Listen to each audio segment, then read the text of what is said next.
Fala, guerreiros e guerreiras, tranquilidade? Professor Bruno Cecília aqui falando do canal Física do Guerreiro para mais uma aulinha para vocês, belezinha? Hoje nós falaremos sobre hidrostática, senhores.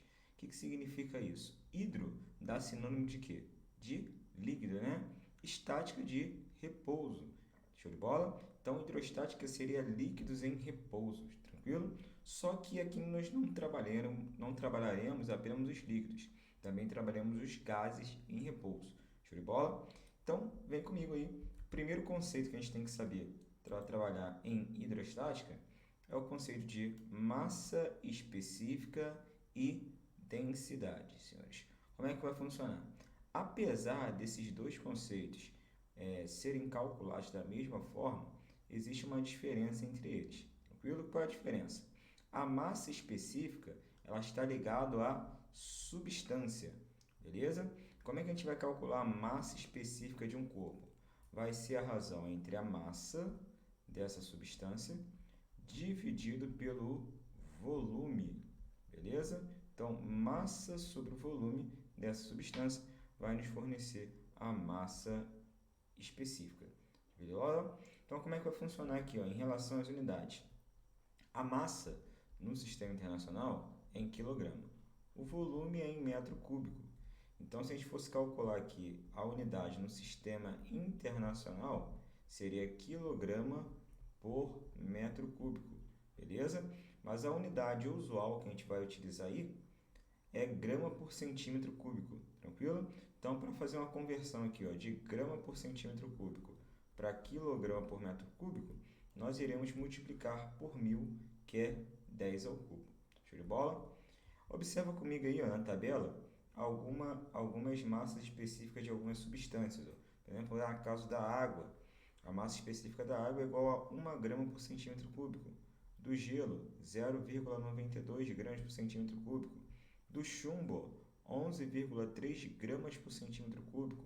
Do mercúrio, 13,6 gramas por centímetro cúbico. Então, perceba que a massa específica do mercúrio é bem maior, né, que a massa específica da água. Show de bola? E o que vem a ser a densidade, senhores? A densidade está ligada ao corpo todo. De que forma?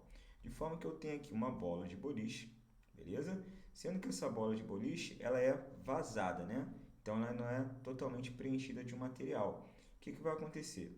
Além do material que eu tenho aqui, dentro dessa bola de boliche, onde tem esse espaço vazado, existe ali o ar, tranquilo? Então, essa densidade, como é que a gente vai calcular ela?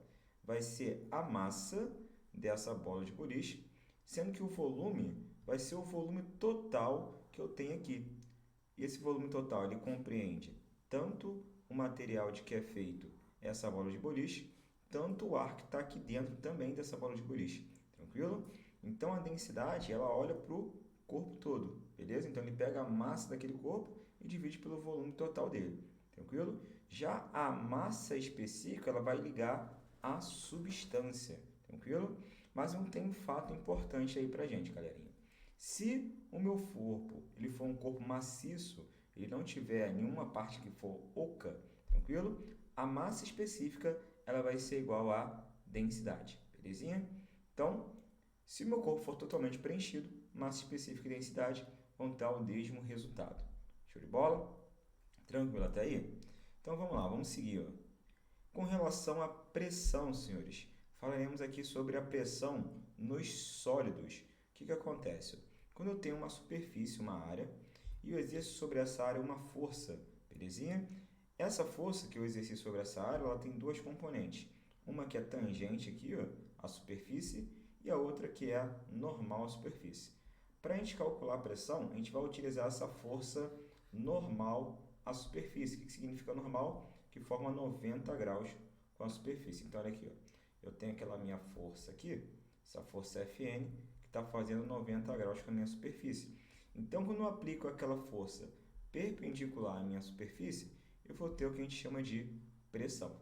Então, a pressão ela vai ser a força sobre a área, beleza? Então, pressão e área são grandezas inversamente proporcionais. O que significa isso? Quanto menor a área, maior vai ser a minha pressão. Show de bola? Qual vai ser a unidade? No sistema internacional, ó, força em Newton, área em metro quadrado. Tranquilo? Newton por metro quadrado é o que nós chamaremos de Pascal. Beleza? Então, Newton por metro quadrado é a mesma coisa que Pascal. Show de bola? Um fato importantíssimo, senhores. Como a gente está trabalhando aqui, ó, com o módulo dessa força normal e a área, tranquilo? A pressão, ela vai ser uma grandeza escalar, senhores. Tranquilo? Então, pressão é uma grandeza escalar. Só para lembrar aí da aula de vetores, né? Que grandeza escalar é aquela que a gente define com um número e uma unidade. Show de bola? Além da pressão nos sólidos, antes disso, né, vamos fazer essa questãozinha aí. Já tá pra gente aí, já cai morta. Olha essa questãozinha aí da EA. O que ele fala pra gente? Ó? Um operário produz placas de cimento para serem utilizadas como calçamento de jardins. Para a produção dessas placas, utiliza-se uma forma metálica de dimensões 20 por 10 centímetros e altura desprezível. Uma prensa hidráulica aplica sobre essa área uma pressão de 40 kPa. Olha aqui, ó.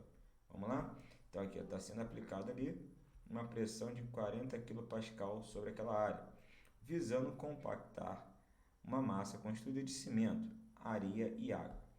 A empresa resolveu reduzir as dimensões para 20 por 5 centímetros, mas mantendo a mesma força aplicada. Logo, o novo valor da pressão, então aqui o novo valor da pressão utilizado na produção dessas placas em quilopascal será, então vamos lá, ó. Antes as dimensões eram 20 e 10 centímetros com a pressão de 40 kPa, não é isso? Aí foi mantida a mesma força, porém mudou-se ali, ó, as dimensões da minha superfície. Então vamos lá, ó, devagarzinho. Pressão é força sobre a área. Já entendi isso aí antes. Sei que pressão é força sobre a área. Isso? E nesse caso em específico, ele manteve a mesma força nas duas situações. Então vou escrever assim, ó, passa essa área para cá multiplicando. Vou ter que força é igual a pressão vezes a área. Beleza? Como a força ela vai ser utilizada nas duas situações, tanto na situação inicial como na situação final, eu posso escrever o seguinte, senhores, que a pressão inicial que eu apliquei vezes a área inicial, ela vai ter que ser igual à pressão final vezes a minha área final. Concorda comigo? Porque a força que eu vou aplicar ali vai ser a mesma nas duas situações. Então, vamos lá. Na primeira situação, ele aplicou uma força de 40 kPa. Onde a área inicial, olha aqui, a área, eu tenho que multiplicar as dimensões, né? Então, a área inicial, ela vai ser 20 vezes 10, que vai dar 200 centímetros quadrados. Beleza? A área final, eu vou multiplicar as minhas dimensões finais, que são 20 e 5 centímetros, não é isso? 20 vezes 5, isso aqui vai dar 100 centímetros ao quadrado. Belezinha? Então, a área inicial, põe aí, ó, 200. A pressão final é o que você quer saber e a sua área final é 100 centímetros ao quadrado. Belezinha? Como aqui tem centímetros quadrados e aqui centímetros quadrados, você não vai precisar converter nada, tá? Porque as unidades vão se cancelar. Então, aqui, ó, simplifica 2 zeros aqui com esses 2 zeros aqui. Foi embora, né?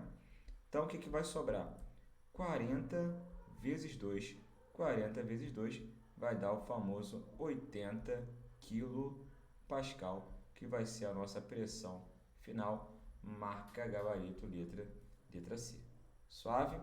Então, essa aí foi a questãozinha da IA, aplicando o conceito que a gente viu ali de pressão nos sólidos, senhores. Show de bola? Então, vamos continuar aqui, ó. Além da pressão nos sólidos, nós também teremos a pressão atmosférica, senhores. O que seria a pressão atmosférica? O que tem em volta da Terra, senhores? O ar, né? O ar que está em volta da Terra, que é a nossa atmosfera, ele exerce pressão sobre a Terra. E essa pressão nós iremos chamar de pressão atmosférica. Show de bola? Que ao nível do mar, essa pressão atmosférica, que a gente vai chamar de P0, beleza? Vai ser de 1 atm, senhores. E 1 atm equivale a 1 vezes 10 à quinta Pascal. Show de bola? Isso no nível do mar, tranquilo? O que acontece se eu for subindo por uma grande altitude? Imagina que eu estou aqui, ó, nível do mar, e vou subir por uma certa altitude. O que vai acontecer aqui, ó, nível do mar, e aqui em cima, aonde a pressão atmosférica ela vai ser maior? Aqui no nível do mar ou lá em cima naquele ponto B? Belezinha? Senhores, pressão atmosférica e altitude são grandezas inversamente proporcionais. O que significa isso, mestre? Não entendi nada. Significa o seguinte, senhores, que quanto maior for a sua altitude, maior altitude, menor vai ser a pressão atmosférica. Calma aí, mestre. Como é assim? Como é que vai ser maior altitude e menor a pressão atmosférica? Porque a pressão atmosférica é a pressão que o ar exerce sobre nós. Então, como nós subimos para uma certa altitude, vai ter menos ar sobre nossas cabeças. Se tem menos ar, a pressão atmosférica ela vai ser menor. Então, quando você tem uma grande altitude, a pressão atmosférica ela diminui, beleza? Aí a gente fala que o ar fica rarefeito aqui. O que é o ar rarefeito? As moléculas de ar ficam mais afastadas umas das outras e nós temos dificuldade para respirar. Belezinha? É isso que é a pressão atmosférica quando você tem uma grande altitude. Tranquilo? Então, aumentou a altitude, diminui a pressão atmosférica. Beleza? E ao contrário também é válido, né? Quanto menor a altitude, maior vai ser a pressão atmosférica, senhores. Tranquilidade? Com relação à pressão hidrostática. A pressão hidrostática é a pressão que um líquido vai exercer sobre um ponto. Tranquilo? Então acompanha comigo. Eu peguei esse cilindro, beleza? Esse cilindro contém uma certa quantidade de água. Então aqui, ó, eu tenho uma superfície aqui, uma área, beleza? E esse volume aqui, ó, essa altura de líquido que está dentro desse recipiente. Show de bola? Então, o que vai acontecer? Esse líquido ele vai ter ali uma massa específica, que é a massa do líquido sobre o volume daquele líquido. Belezinha? Como é que a gente vai calcular o volume desse líquido? O volume vai ser aqui, ó, a área da base vezes a altura. Belezinha? Então, tá aqui, ó, volume, área da base vezes a altura. Tranquilo? Então, a massa daquele líquido, vou passar tudo isso aqui para lá multiplicando. Vai ser a massa específica, ou a densidade, né? Vezes a área, vezes aquele H, que é a nossa altura ali. Show de bola? Então, o que vai acontecer? Quando eu pego esse líquido, existe aqui nesse líquido, atuando sobre ele, uma força-peso, a força-peso do líquido. Belezinha? E a superfície exerce uma força normal sobre esse líquido. Como está em equilíbrio, a força normal ela vai ser igual a força-peso. Belezinha? Então, vem comigo. Pressão não é força sobre área, senhores? Então, a força que a gente vai pegar aí é a força-peso daquele líquido.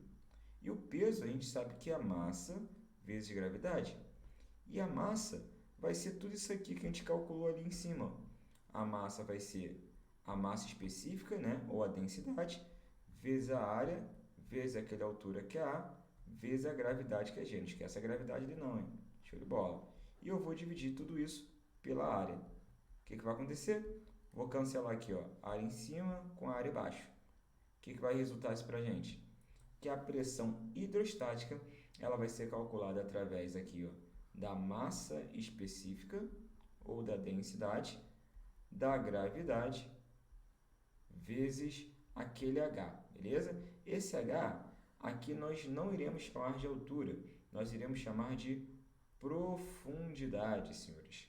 Belezinha? Por que profundidade? Porque ela vai ser medida em relação à superfície do líquido. Tranquilo?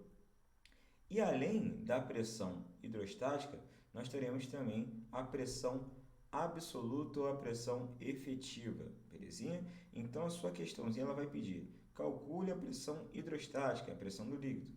Calcule a pressão efetiva ou pressão absoluta. O que seria isso? A pressão efetiva ou a pressão absoluta é só você pegar a sua pressão hidrostática e somar com a pressão atmosférica, que vale quanto? 1 atm ou 1 vezes 10 a quinta Pascal. Show de bola? Então, olha, sem mistério, senhores. Se você sabe a pressão hidrostática, você sabe a pressão absoluta. Belezinha? A pressão absoluta é só você pegar a pressão hidrostática e somar lá com a sua pressão atmosférica. Tranquilo? Como vai ser o gráfico, ó, da pressão absoluta e da pressão hidrostática, beleza? Que é a nossa pressão efetiva ali. Então, olha só, a pressão hidrostática, ela depende diretamente da profundidade, beleza? Quanto maior a profundidade, maior a pressão hidrostática. E quanto menor a pressão hidrostática, menor vai ser a nossa profundidade. E se a pressão hidrostática e se a profundidade for zero, a pressão hidrostática também vai ser zero. Então, o nosso gráfico aqui vai começar da origem, belezinha? Show de bola. Já a pressão total, que é a pressão absoluta, olha só, ela vai ser calculada a partir da nossa pressão P0, que é a pressão atmosférica, belezinha? Então, esses aqui são os dois gráficos da pressão absoluta e da pressão efetiva, que é a pressão hidrostática. Show de bola? Então, vem comigo, ó, questãozinha da EAR. Vamos lá? O que ele fala para a gente aí? Ó? Um grupo de mergulhadores, não é isso? Um grupo de mergulhadores está trabalhando numa região costeira a profundidade de 40 metros em relação à superfície da água. Qualquer equipamento que deve ser utilizado pelos mergulhadores nessa profundidade estará sujeito a uma pressão de, calcula aí, dados, densidade da água, 1,2 gramas por centímetro cúbico, pressão atmosférica, 10 a quinta newtons por metro quadrado e a aceleração da gravidade é igual a 10 metros por segundo ao quadrado. Então, vamos lá, senhores. Nesse caso, aí, ele está querendo a pressão total, né? Então, vamos calcular essa pressão total, que é a nossa pressão absoluta. Tranquilo? Essa pressão absoluta, nós iremos calcular como sendo a pressão atmosférica, que é o P0, mais a pressão hidrostática, que vai ser, no caso, o líquido ali, que é a água, não é isso? A gravidade vezes a profundidade, que é H. Então, vem comigo, senhores, devagarzinho. Calma. Curte o momento. Quanto é que vale a pressão atmosférica? Vale 10 a quinta, não é isso? A pressão, a densidade ali da água é 1,2 gramas por centímetro cúbico. Vamos passar para o sistema internacional? Para passar para o sistema internacional, tem que multiplicar por 10 ao cubo. Então, isso aqui vai ser 1,2 vezes 10 ao cubo quilograma por metro cúbico. A gravidade é 10 e a nossa profundidade está aqui, ó, 40, beleza? 40 eu vou escrever assim, ó, 4 vezes 10, belezinha? Opa, volta aqui. 40 eu vou escrever 4 vezes 10. Show de bola? Então, como é que vai ficar isso aqui, ó? Isso aqui é 1 vezes 10 a quinta, né? Vamos ajeitar a casa aqui, ó. Aqui eu vou ter, ó, 1,2 vezes 4. Isso aqui vai dar 4,8, correto? As potências de base 10, o que a gente faz? Repete a base e soma os expoentes. 3 mais 1 mais 1. Isso aqui vai dar 10 a quinta. Belezinha? Então, ó, o 10 a quinta a gente repete. A base 10 ali, ó, como tem nos dois, a gente repete. O número das frentes a gente soma. 1,8, 1, né? Mais 4,8. Isso aqui vai dar 5,8. 10 a quinta newtons por metro quadrado. Show de bola? Então, essa aí vai ser a pressão que vai estar sujeita a esse mergulhador. Gabarito letra B. Show? Vamos continuar falando agora sobre o enunciado do princípio de Stevens, beleza? O que diz o enunciado do princípio de Stevens? Vamos ler? Importante, ó. O que ele fala para a gente? A diferença de pressões entre dois pontos de um líquido homogêneo em equilíbrio sob a ação da gravidade é dada pelo produto da massa específica do líquido, da aceleração da gravidade e do desnível entre os pontos. Então, ele está dizendo que a diferença de pressão tem que ser igual à densidade, ou a massa específica do líquido, vezes a gravidade, vezes o desnível entre os pontos, que seria aqui a nossa profundidade. Tranquilo? Isso que diz o enunciado do princípio de Stevens. E qual é a consequência disso, senhores? A consequência vai ser o seguinte, que se eu pegar dois pontos na mesma profundidade, o desnível entre eles vai ser igual a zero. Então, a consequência disso é que se eu pegar pontos no mesmo líquido e que estejam à mesma profundidade, senhores, belezinha? A pressão nesses pontos, obrigatoriamente, tem que ser a mesma. Então, a pressão no ponto 1 vai ser igual à pressão no ponto 2, que vai ser igual à pressão no ponto 3. Para que isso aconteça, esses pontos têm que estar no mesmo líquido, beleza? Esse líquido tem que estar em equilíbrio, no mesmo líquido e na mesma profundidade, senhores. Show de bola? Onde nós iremos aplicar isso? Em vasos comunicantes. Olha aqui, ó. O que são os vasos comunicantes? São vasos com formatos diferentes, onde eu vou colocar dentro desses vasos um certo líquido, beleza? E a gente vai calcular ali as pressões que estão sendo envolvidas ali em pontos dentro desse líquido, tranquilo? Então, observa comigo. Eu tenho aqui um vaso comunicante, onde eu tenho dois líquidos imescíveis. Que são líquidos imescíveis? Líquidos que não se misturam. Tem um líquido azul e o líquido cinza, tranquilo? Digamos que esses dois líquidos estejam em equilíbrio e que eu sei a densidade do líquido cinza e quero saber a densidade do líquido azul. Como é que eu resolvo essa situação, senhores? Primeiro, olha aqui, qual líquido é mais denso? O líquido cinza ou o líquido azul? O líquido que fica embaixo, senhores, é sempre o líquido mais denso, tá? Então, nesse caso aqui, o líquido azul, ele é mais denso do que o líquido cinza. Show de bola? Aí, digamos que eu quero saber essa situação aí. Eu quero calcular a pressão do líquido cinza. A pressão, não, perdão, a massa específica do líquido cinza. Tranquilo? Que é o B. Aí, o que vai acontecer? Ponto principal para a gente resolver essas questões.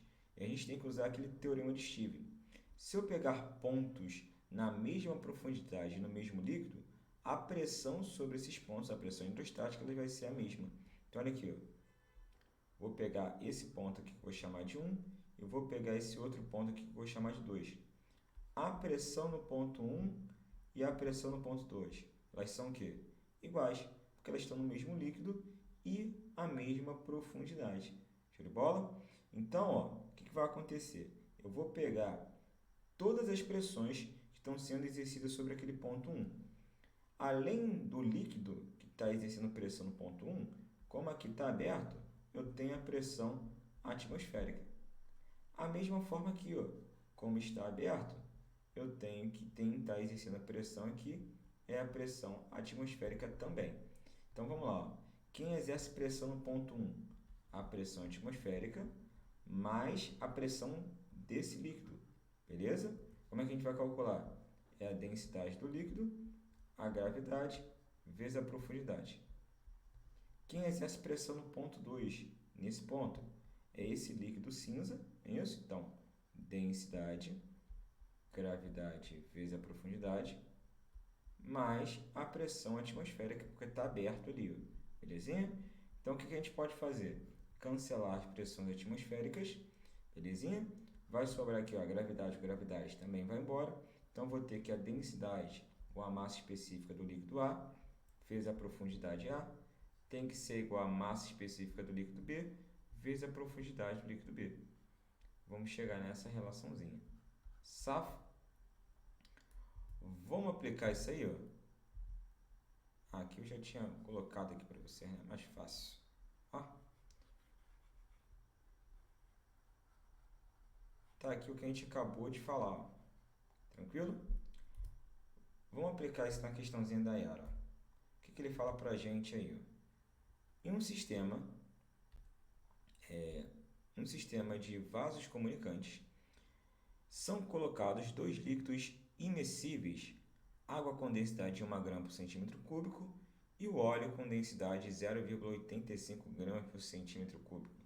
Após os líquidos atingirem o equilíbrio hidrostático, observa-se numa extremidade do vaso,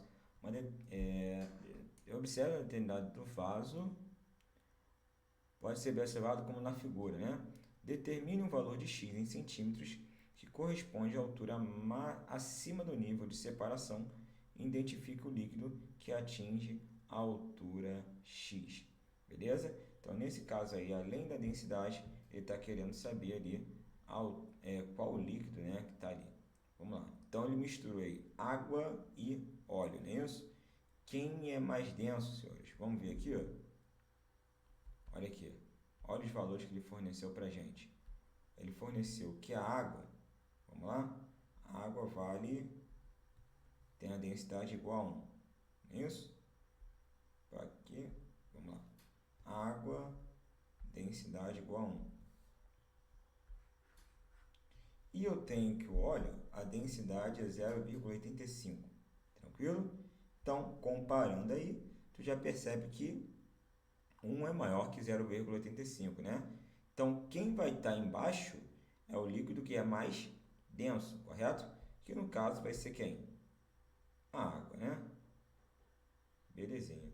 Então, esse aqui, ó, que vai atingir aquela altura x, é a água. Então, já elimina aqui, ó, letra A e letra C, né? Sobraram duas, correto? Agora, vamos lá. Vou pegar aqui, ó, pontos no mesmo líquido e que estejam à mesma profundidade, P1 e P2, não é isso? Como aqui está aberto, aí exerce aqui uma pressão atmosférica e aqui também está aberto, tem uma pressão atmosférica, correto? Então, ó, esse é aquele mesmo caso que a gente acabou de ver, tranquilo? Então, esse aqui é o óleo, correto? Esse é a água. Então, quem exerce pressão naquele ponto 1 é a pressão do óleo mais a pressão atmosférica. Quem exerce pressão no ponto 2? A água mais a pressão atmosférica. Belezinha? Qual a relação que a gente chegou lá no final? Que é a densidade, não é isso? Vezes a profundidade tem que ser igual a densidade vezes a profundidade, não é isso? Então, vou pegar a densidade do óleo, que é 0,85, vezes aqui, ó, a minha profundidade, que vale 20. Isso tem que ser igual a densidade da água, que vale 1, vezes essa altura H aqui que a gente chamou de x. É o x que ele quer saber, não é isso? Então, vai ficar simplesmente 20 vezes 0,85. 20 vezes 0,85, isso vai dar 17 centímetros, gabarito, letra D. Safo? Então, esse líquido aqui, ó, que vai atingir a altura x é a água e a distância x ali, a profundidade x, é 17. Safo? Experimento de Torricelli. Vamos lá. Torricelli fez um experimento para calcular a pressão atmosférica. Belezinha? O que ele fez? Ele pegou um recipiente, colocou mercúrio dentro desse recipiente, o símbolo do mercúrio é Hg, beleza? E pegou um tubo de ensaio. Mas antes de pegar esse tubo de ensaio e colocar dentro do mercúrio, ele tirou o ar de dentro do tubo. Então, fez-se um vácuo ali dentro, belezinha? Aí, quando ele colocou o tubo dentro do mercúrio, o que a gente percebe? Que o líquido, que o mercúrio, ele começa a subir aqui para dentro do tubo, beleza? E subiu até que parou numa altura.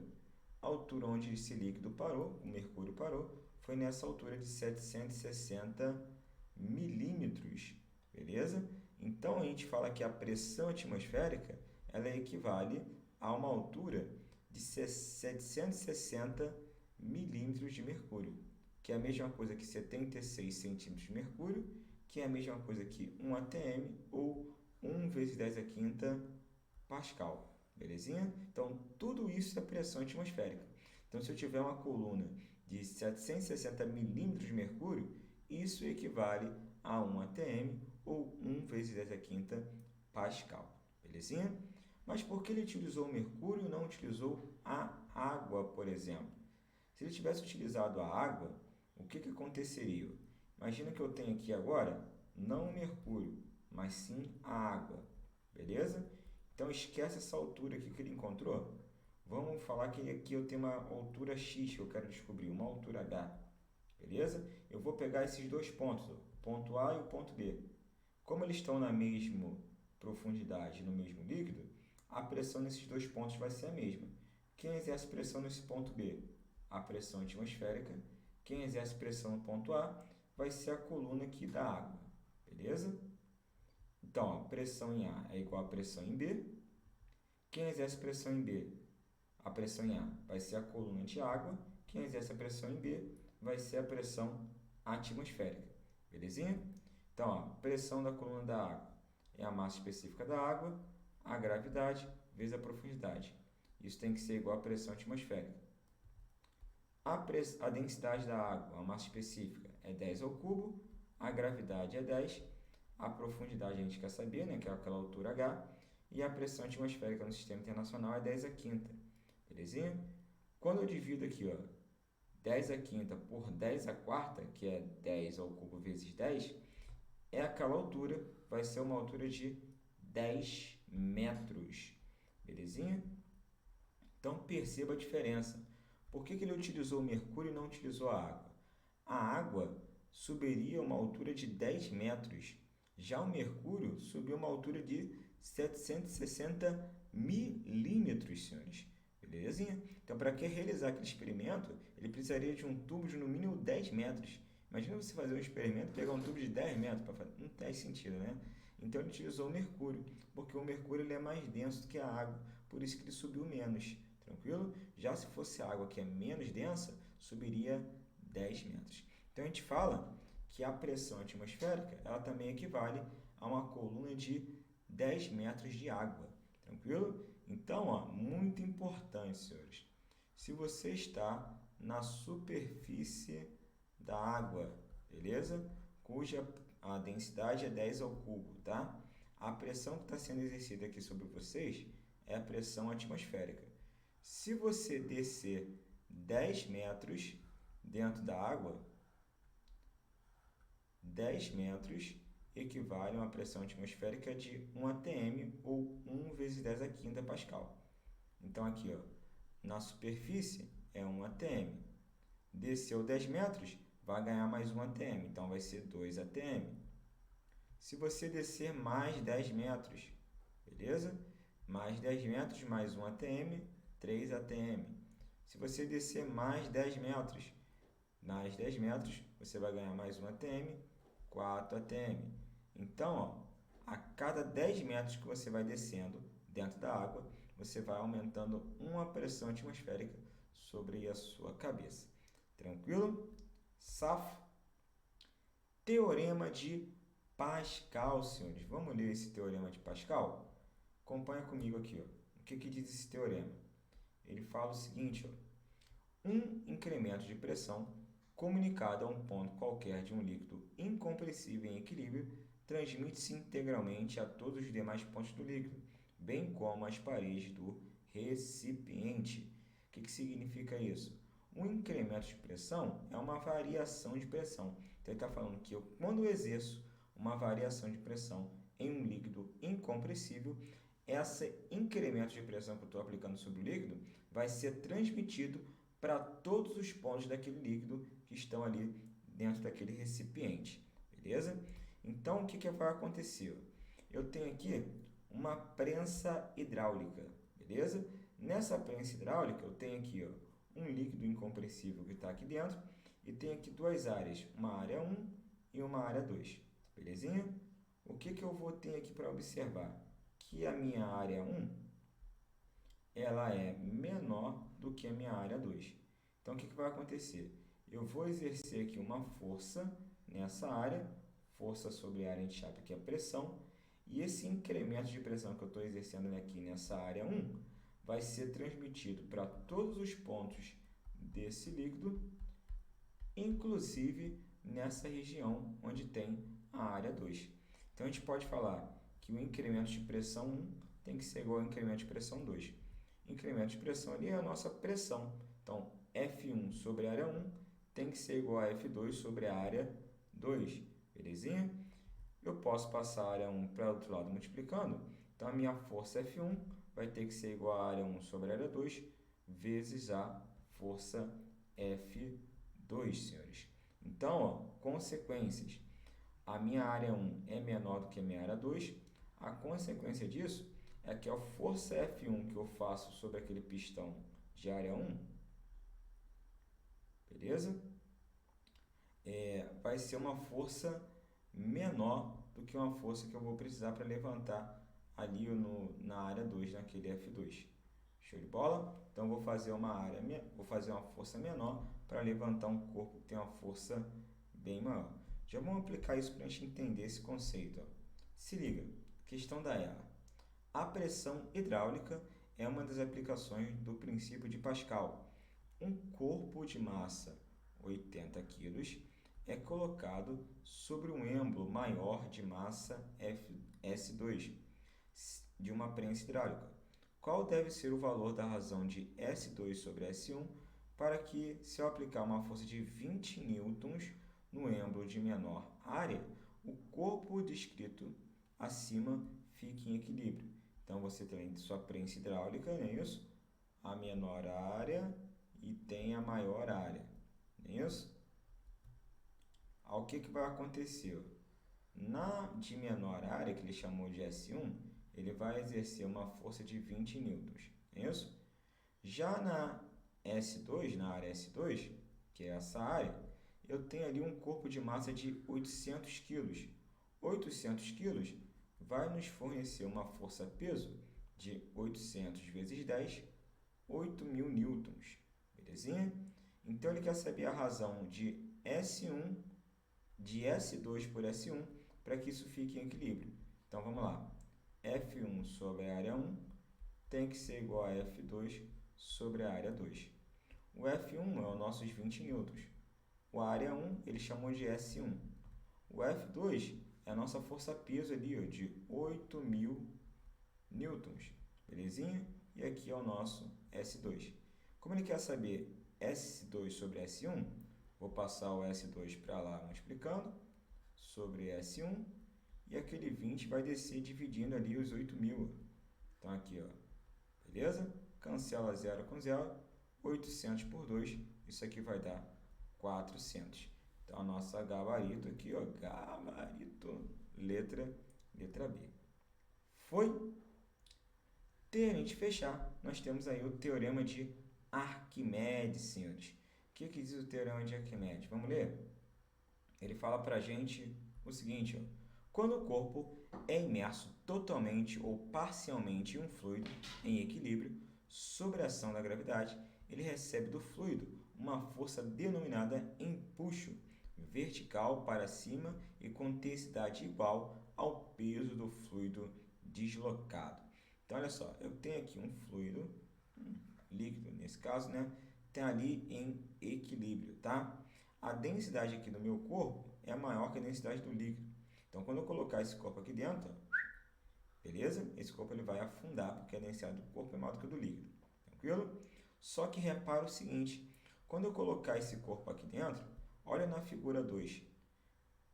O líquido que estava aqui dentro vai aumentar o volume dele e vai extravasar e vai cair aqui nesse recipiente. Belezinha? O que vai acontecer? O volume desse líquido aqui, ó, que extravasou, que saiu ali do meu recipiente, vai ser exatamente igual ao volume do corpo que está ali dentro do recipiente. Por quê, mestre?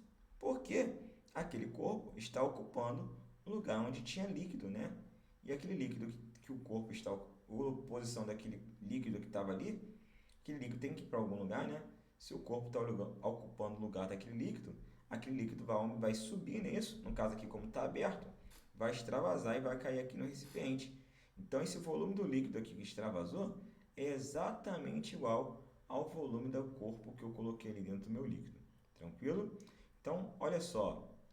Sempre que eu colocar um corpo dentro de um líquido, de um fluido, esse fluido vai exercer uma força sobre esse líquido. Uma força resultante e para cima, que nós iremos chamar de empuxo. Belezinha? Então, essa força de empuxo é o que ajuda, por exemplo, a sustentar uma pessoa quando você segura ela dentro da água. Já percebeu que a pessoa que está dentro da água, você segura ela, você tem a sensação que ela está mais leve, né? Por que ela está mais leve, a sensação? Porque tem a força de empuxo que está ajudando para cima, beleza? Por isso que você segura ela ali e você sente que ela está mais leve. Não porque mudou a massa dela e não porque mudou o peso dela, mas sim porque o líquido está te ajudando ali, fazendo uma força na vertical e para cima. Tranquilo? Então, esse empuxo, como nós iremos calcular, senhores? Vai ser a massa específica ali, ó, daquele líquido, vezes o volume do sólido que está submerso dentro do líquido. Então, olha aqui, ó, perceba que somente essa parte aqui do sólido está submerso no líquido. Então, é o volume dessa partezinha que nós iremos utilizar lá na nossa fórmula, beleza? Vezes o valor da gravidade. Tranquilo? Então, esse vai ser o nosso empuxo, senhores. Tranquilo? E além do empuxo, qual é a força que está sendo exercida sobre esse corpo ali também? Se ele tem massa, ele tem uma força-peso, né? Então, perceba o seguinte, que se esse corpo estiver em equilíbrio, que equilíbrio é paradinho ali, né? Força resultante igual a zero. Se esse cara estiver em equilíbrio, a força resultante ela tem que ser igual a zero. É isso? Então, a força de empuxo ela vai ter que ser igual a força peso. Tranquilo? Para esse cara afundar, beleza? O que tem que acontecer? A força peso ela tem que ser maior do que a força de empuxo, beleza? Imagina que ele esteja aqui embaixo. Para ele subir, o que tem que acontecer, senhores? A força de empuxo tem que subir, até assim, ó, subir. Para ele subir, a força de empuxo tem que ser maior do que a força peso, belezinha? Então, preste atenção aqui, ó. Quando a força peso desse cara é maior do que o empuxo, a densidade do corpo é maior do que a densidade do líquido, beleza? Para ele subir, o que tem que acontecer? Além do empuxo ser maior do que o peso, a densidade do corpo tem que ser menor do que a densidade do líquido. Aí ele vai e sobe. Tranquilo? Importante, ó. Vamos fazer a questãozinha? O que ele fala pra gente aí?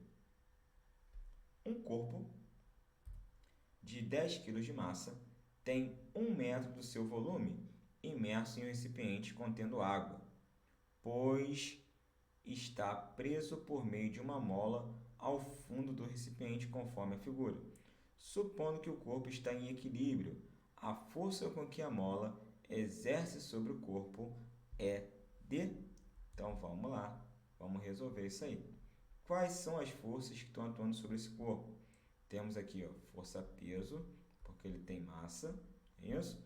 Temos o empuxo aqui, ó, atuando para cima, né, já que ele está dentro de um líquido. E temos aqui a força elástica também, né? Se está em equilíbrio, a força resultante tem que ser igual a zero, é isso? Força resultante sendo igual a zero, as forças que estão na mesma direção e em sentidos opostos, elas têm que ser igual. Então, o empuxo ela vai ter que ser igual a força-peso mais a força elástica, beleza? Como ele quer saber a força elástica, o que vai acontecer? Passa a força-peso para o outro lado, passa. Então, empuxo menos o peso vai ser igual a nossa força elástica. Como é que nós calculamos o empuxo, senhores? É a densidade do líquido, já passou aqui para a gente, que no caso é a água, é 10 ao cubo, vezes o volume do sólido que está imerso lá no líquido, que é 1, vezes a gravidade, que é 10. Beleza? A força-peso é a massa, que é 10, vezes a gravidade, que também é 10. Tranquilidade? Então, vamos que vamos. Quero que você coloque ali, ó, 10 em evidência, tá? Que 10 ao cubo é 1000, isso? Menos 10 do outro lado. Coloca 10 em evidência. Belezinha, colocou, né? Coloquei 10 em evidência que tinha nos dois lados ali, né? Tinha nos dois termos. Subtrai 1000 menos 10. Quanto é que vai dar 1000 menos 10? 1000 menos 10 vai dar 990. Muito bem. Vezes 10, opa, 9.900, não é isso? Então, quanto é que vale a nossa força elástica? Gabarito, letra, marca. Gabarito, letra A. 9.900 newtons. Tranquilidade? Olha só, esse teorema de Arquimedes, ele serve para fluidos, tanto líquidos como gases, senhores. Como é que os balões eles sobem, beleza? Os balões eles sobem através da força de empuxo. E quando que isso acontece, senhores? O que acontece lá? Você que tem um balão, dentro dele tem um gás, não é isso? E fora do balão, você tem um ar que está ali fora, correto? O que vai acontecer? A densidade do gás que está dentro do balão, para ele subir, tem que ser menor do que a densidade do ar que está fora, beleza? Então, quando a densidade do gás que está dentro do balão for menor do que a densidade do ar que está fora, esse balão ele vai ter ali uma força de empuxo maior do que a força peso daquele balão. Aí aquele balão vai e sobe, belezinha? Então, para aquele balão subir, ele tem que ter uma força de empuxo maior do que a força peso dele, tranquilo? Naqueles balões, já percebeu que você tem lá uma chama, uma bucha, né, presa no balão? Para que serve aquela bucha? Aquela bucha ela vai pegar fogo, né? Beleza? Então, pegando fogo, ela vai aumentar a temperatura do ar que está dentro do balão, belezinha? Aumentando a temperatura do ar, o que acontece com a densidade do ar que está dentro do balão? A densidade do ar que está dentro do balão, ela vai diminuir, beleza? Então, diminuindo a densidade do ar que está dentro, a densidade do ar que está fora é maior. Diminui a densidade, o que vai acontecer com o balão? Esse balão ele vai subir através de uma força de empuxo, belezinha? Então, aquela bucha ela serve para diminuir a densidade do ar que está dentro do balão. Aí ele recebe uma força de empuxo para cima, aí esse balão vai embora. É isso? Aí quando a temperatura diminui, né, aquela bucha se apaga, correto? As densidades vão se igualar, aí o força-peso vai ser maior do que o empuxo, aquele balão retorna à terra, ele cai de novo. Tranquilo? Então, muito importante, o empuxo ele não tem só em líquidos, ele tem em gases também. Show de bola? Vamos ver a questão aí, ó. O que ele fala para a gente? Assinale a alternativa que contém as palavras que, colocadas respectivamente nas suas lacunas do texto, a seguir, o tornam correto conforme o teorema de Arquimedes, senhores. Vamos lá? Os balões dirigíveis ainda são utilizados para filmagens, observações meteorológicas e outros fins. Os balões alteram volume, densidade e peso. Tem como alterar o peso? Não. Vai alterar o volume? Não. Eles vão alterar a sua densidade, é isso? Preenchendo recipientes internos com gases de maior ou menor densidade? De menor densidade, lembra que eu falei? Então, não vai alterar o volume, vai alterar a densidade. Quando a densidade do ar que está no balão diminui, é isso? Esse balão, com isso, consegue obter o empuxo, que possibilita a ascensão vertical desse balão. Gabarito, letra C. Pode marcar. Safo? Então, ó, muito importante, senhores. Empuxo também vai acontecer com os gases. Belezinha? Tranquilidade, senhores? Então, essa aí foi a nossa aulinha de hidrostática. Show? O que vocês têm que fazer agora? Pegar a listinha de exercícios e resolver a listinha, senhores. Muito importante colocar em prática todos os exercícios, tranquilo? E os que a gente fez aqui também é muito importante você refazer, tá? Não somente olhe a resolução das questões, também olhe a forma que você está fazendo, beleza? Para que você possa estar aí firme nas questões e possa aí gabaritar a prova de física da EA, senhores. Tranquilidade? Qualquer dúvida aí pode me procurar nas minhas redes sociais. Estou lá no Instagram, Física do Guerreiro. Vou estar lá disposto a ajudar vocês, senhores. Tranquilidade? Tamo junto e até a próxima, senhores. Muito obrigado. Tchau, tchau. Valeu!